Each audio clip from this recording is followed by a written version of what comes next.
Not wearing any pants today, and you're none the wiser. Come, face me, give in to your pride. Hello plebs, today's video is about Zoo, surprisingly, as we're now entering Raging Tempest official release week launch thing. So, you're probably wondering, how am I gonna beat this deck? It's really hard to play against. Well, you'd be right in asking that question because it is very hard to play against. So I'm going to give a quick rundown of the top 5 side cards for beating Zoo. Now, as with all these videos, Beerus, should I do bloopers of these things? So bear in mind that, of course, these top 5 countdowns are always going to be kind of relative to event, by event basis, whether you're going second, whether you're going first, whether you're at table 500, whether you're at table 1. So these things have to be taken with a grain of salt, rather. And bear in mind, these videos aren't taking into consideration Ghost Ogre, Maxi, and Fusion Barrier, because Dimensional Barrier, because you're probably going to be maining these cards, so not really much of a side deck choice, you know. So that's why I'm not including Ghost Ogre, Maxi, and Dimensional Barrier, because they're actually going to be basically staple main deck cards, so I don't see the point in including them in this top 5 countdown. So let's begin.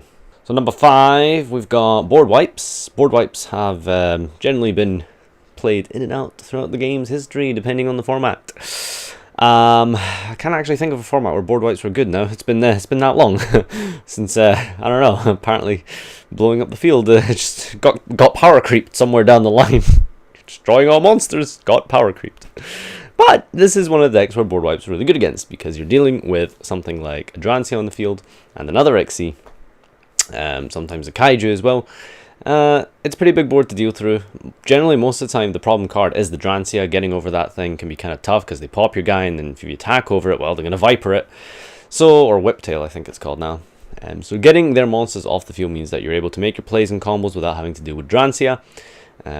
Obviously, the weak thing about this is the fact that Zoo synergizes so well with traps that you don't deal with Drancia anymore, but you now deal with back roll. So that's a problem. That's a problem. So number 4, we have DD Crow. This thing is really good because, well, you kind of wait for them to finish their combo, and then when they use the Emerald, you DD Crow the target, Momo Rat, banish the rat, and the Emerald doesn't resolve now, so they don't get the extra draw. Hopefully not drawing into one of their 3 fusion dimensional barriers. I don't know why I keep calling it dimensional barriers. Into their deck. So if they want to be really cool, they could potentially Emerald, not target rat, to play around DD Crow if this thing becomes popular. Let's not get ahead of ourselves here. DD Crow probably isn't the best card, but hand traps in general are just obviously very good against this deck. And DD Crow means that, well, you stop the Emerald from resolving, and now they have to play the rest of the duel with 2 rats, which I think is just impossible.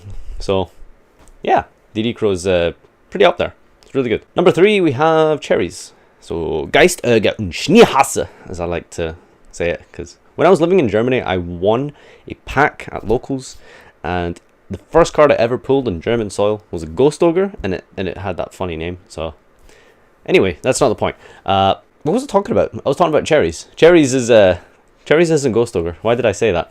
The point is, Ghost Reaper is, well, it shat on Burning Abyss, it shat on ABC, and it can do pretty serious damage to Zoo.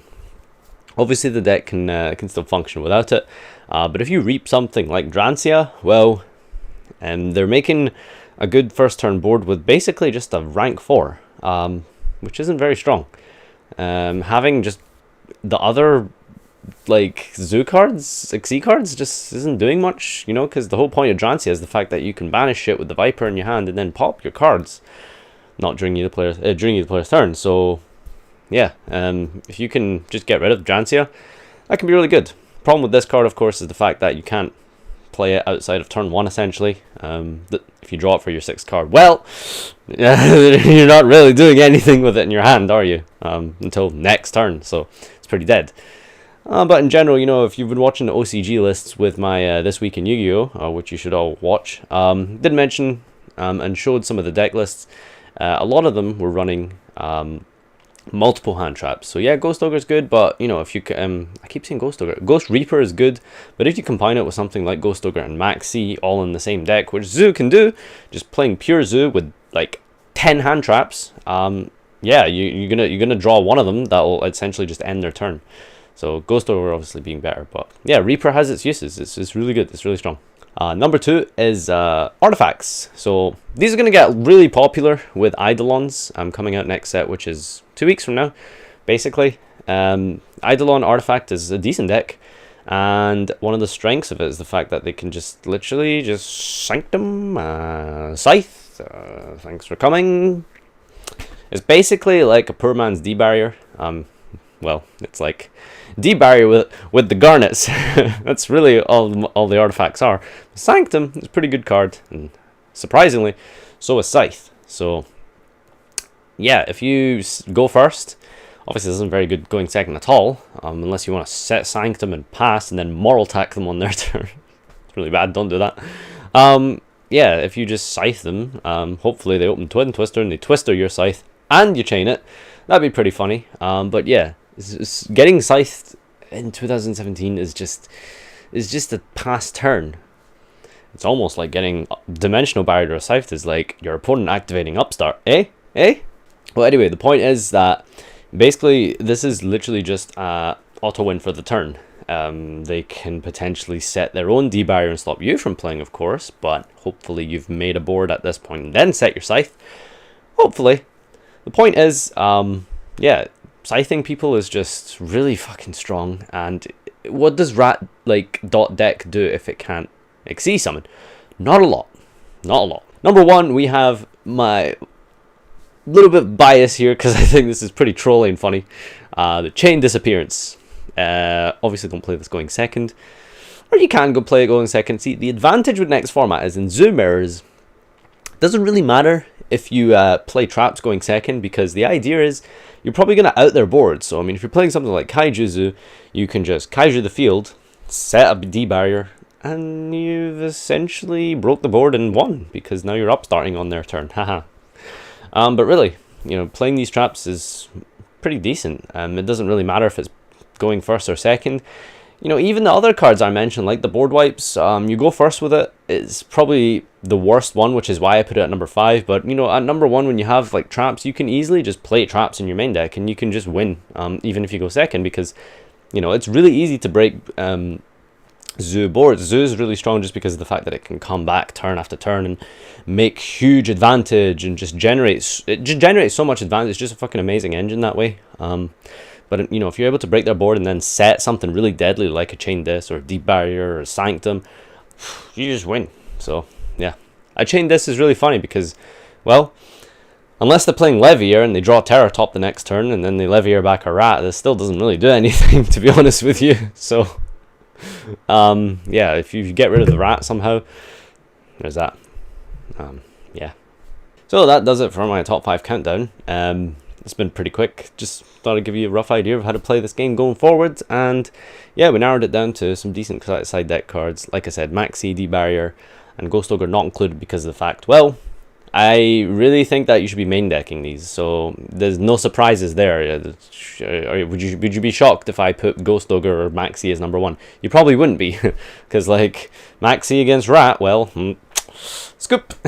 Set some traps. Oh. Fusion Barrier on your turn, then you go off next turn. That's kind of what this meta is developing into. But anyway, rambling aside, this has been my top 5 for how to beat Zoo.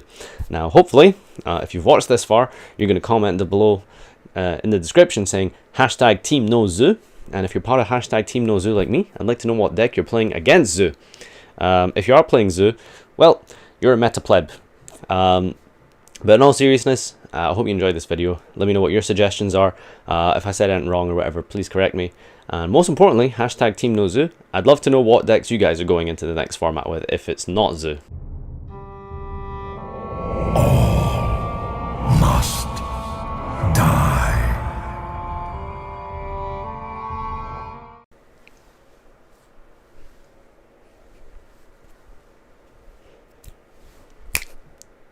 Fucking kill yourself.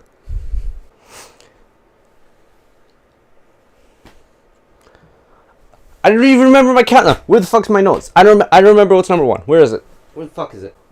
Oh, I just want to go to bed.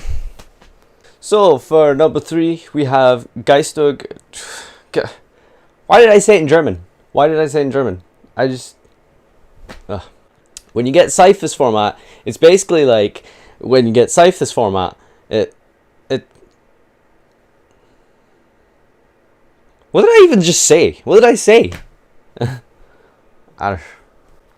Imagine there was a field spell that would just take your zoo card and put it in the fucking trash can where it belongs. Fuck this format.